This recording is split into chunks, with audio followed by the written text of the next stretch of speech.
Rekan profesional, ada satu hal yang harus kita ketahui bahwa saat ini telah terjadi perubahan di bidang industri. Ini juga harus disadari oleh pembuat kebijakan di negara kita.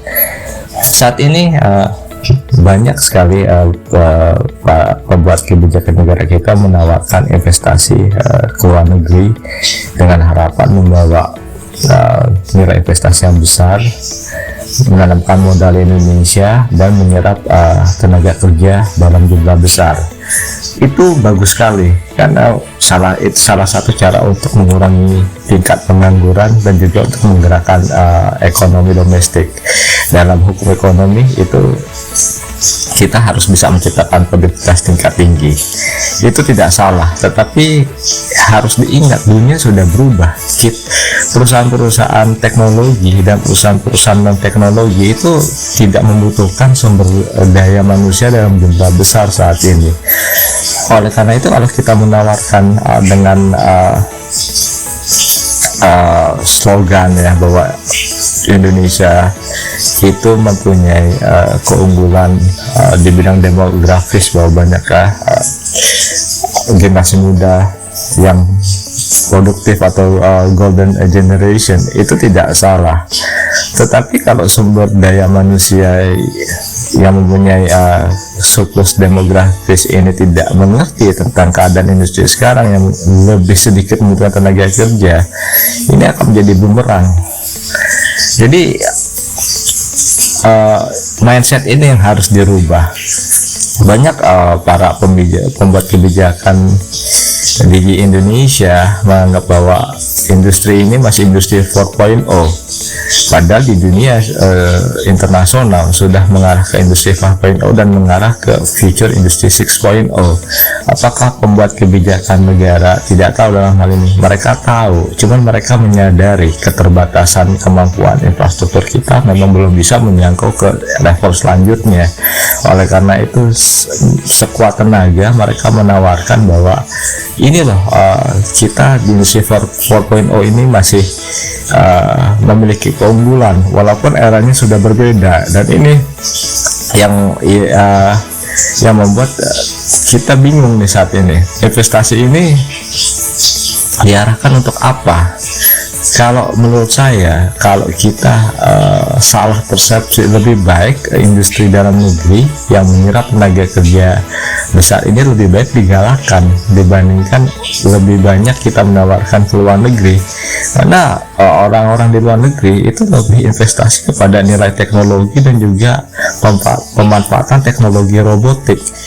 Kalau Indonesia mau masuk ke industri 5.0 tidak boleh tanggung-tanggung, tetapi ingat akan lebih banyak pengangguran. Ini 80% ya, kita harus menggunakan tenaga kerja robot dan 20% menggunakan tenaga kerja manusia. Jika hal ini tidak bisa dilihat secara keseluruhan, itu akan jadi bumerang juga.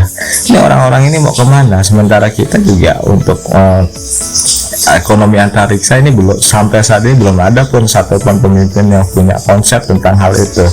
Apakah masyarakat kita akan diterbangkan keluar angkasa untuk membuat peradaban baru? Dana itu belum ada.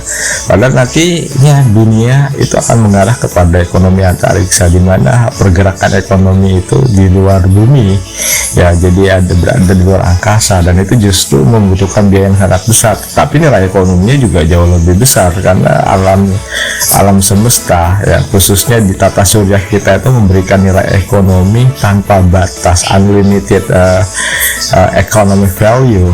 Yang ini belum juga bisa ditangkap oleh para pembuat kebijakan di negara kita. Jadi ini ada perubahan cara pandang. Kita boleh mengatakan investlah di Indonesia, karena Indonesia mempunyai surplus tenaga kerja muda dalam jumlah besar, itu bagus. Tetapi kalau sekali lagi ingat, kalau ini sumber daya manusia tidak mampu bersaing di industri 5.0, akan jadi bumerang. Karena kenapa? Produktivitas sebuah negara tidak ditentukan oleh banyaknya manusia. Produktivitas negara itu ditentukan oleh sedikit manusia yang berkualitas dan didukung oleh teknologi robot fisik. Ya, jadi nanti dalam ekonomi saat ini secara perlahan mobilitas robot ini jauh lebih banyak ketimbang manusia dalam menggerakkan sektor perekonomian. Jadi seperti contoh kita lihat negara tetangga kita, Singapura itu sudah mulai menerapkan investasi dalam pengembangan teknologi robot. Apalagi penduduk Singapura juga tidak terlalu banyak, karena dengan teknologi robot diharapkan produktivitas masyarakat itu bisa terbantu. Apalagi Singapura juga negara yang bergantung dengan industri jasa dan industri manufaktur, maka pemanfaatan teknologi robot secara masif atau secara besar-besaran ini sangat bagus sekali untuk mendukung upaya Singapura menjadi salah satu negara terkuat di Asia Tenggara dan di Asia. Nah, kalau di Indonesia mau seperti Singapura, ya harus dibuat kebijakan yang jelas, harus dibuat program-program yang jelas. Itu bagaimana robot bisa bermanfaat bagi penduduk Indonesia. Jika tidak, sekali lagi kan jadi bumerang, bahwa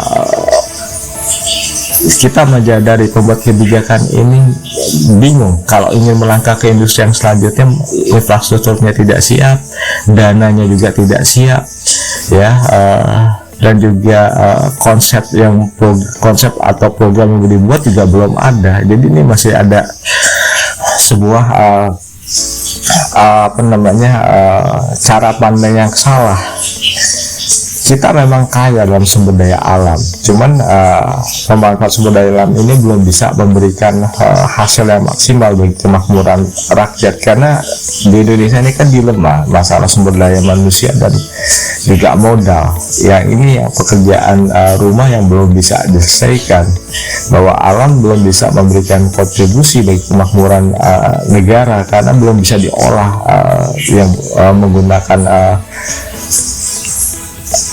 industri yang modern, ya bisa berkontribusi cuman masih sangat kecil. Jadi ini harus diperbaiki nih cara pandang para pejabat, bahwa dunia sekarang tidak membutuhkan banyak tenaga kerja manusia.